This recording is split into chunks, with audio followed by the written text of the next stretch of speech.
ओम नमो भगवते वासुदेवाय। भगवान विष्णु जी से गरुड़ जी ने पाप जन्मादि दुख का वर्णन पूछा और गरुड़ जी ने पूछा कि हे केशव, हे नारायण, नरक से आया हुआ जीव माता के गर्भ में कैसे आता है एवं गर्भ आदि दुख कैसे भोगता है। भगवान विष्णु जी बोले, हे गरुड़ जी, स्त्री पुरुष के मिलन पर स्त्री का रज और पुरुष का वीर दोनों गर्भाशय में मिलने पर प्राणी का जन्म होता है। ऋतु स्नान के समय पहले 3 दिन स्त्री अपवित्र रहती है। पहले दिन वह चांडालिनी, दूसरे दिन ब्रह्मघातिनी और तीसरे दिन धोबिन के समान होती है। चौथे दिन वह स्नान के बाद शुद्ध होती है। ऋतु स्नान के पहले 3 दिन में स्त्री के गर्भ में आया प्राणी नरक से आया पापी होता है। गर्भ में ईश्वर की प्रेरणा से जीव अपने कर्म के अनुसार वीर के बिंदुओं में आश्रय पाकर स्त्री के उदर में जाता है। यहाँ पर यह विशेषता है कि वीर की अधिकता से लड़का, रज की अधिकता से लड़की और दोनों के विभाजन से 2-3 संतानें पैदा होती हैं। पहली रात्र में यह सफ़ेद लाल झाग सा होता है, 5 रात्रि में बुलबुला सा होता है, 10 रात्रि में वह बेर की मानिंद हो जाता है। इसके बाद वह अंडाकार हो जाता है। पहले महीने में सिर, दूसरे महीने में भुजा आदि अंगों का निर्माण होता है। तीसरे महीने में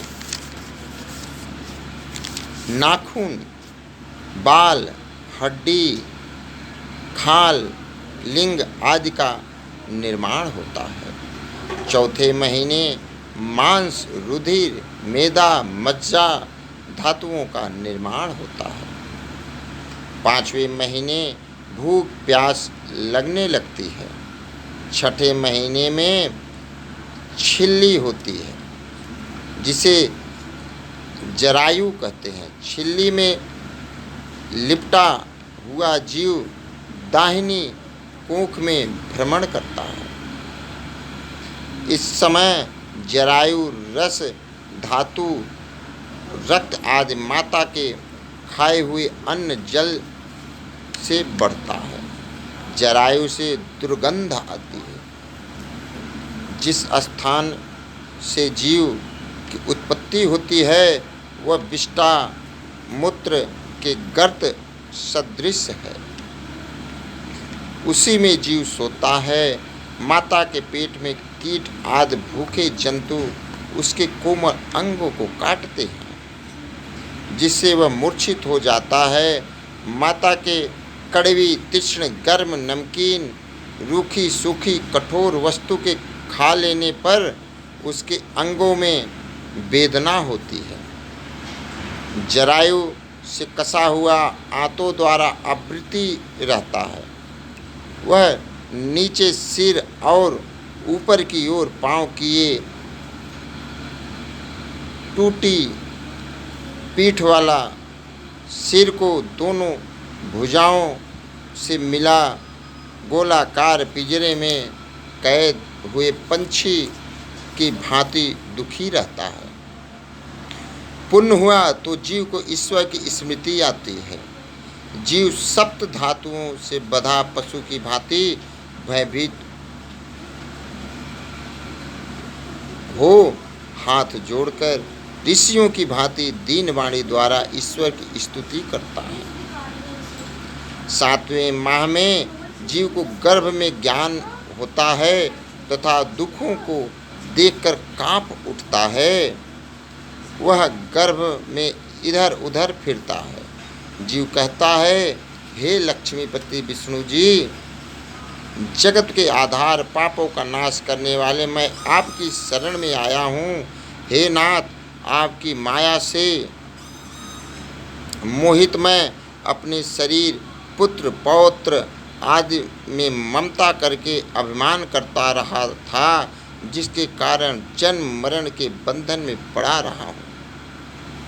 मैंने अभिमानवश अपने कुटुंब पालन में शुभ अशुभ कर्म किए हैं, उनका मैं अकेले फल भोग रहा हूँ। यदि मैं इस योनि में एक बार मुक्त हो जाऊं तो आपके चरण बिंदु का स्मरण करूंगा। मैं मलमूत्र के अंधकूप में पड़ा दुख भोग रहा हूँ। मैं यहाँ से निकलना चाहता हूँ।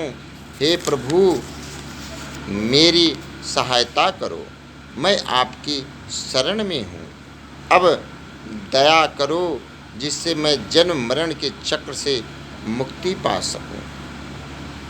जीव गर्भ में इस प्रकार कहता है प्रभु से, लेकिन बाद में जैसे ही जन्म लेता है इस माया नगरी में, वो माया के विभूत हो जाता है।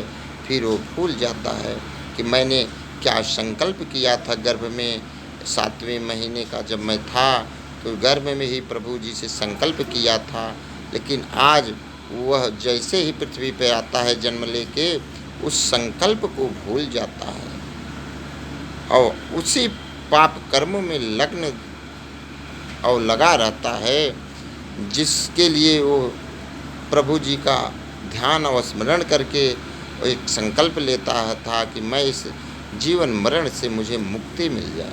लेकिन ऐसा कुछ होता नहीं। कुछ ही ऐसे जीव होते हैं जो प्रभु जी के उस संकल्प को मान लेते हैं। ओम नमो भगवते वासुदेवाय।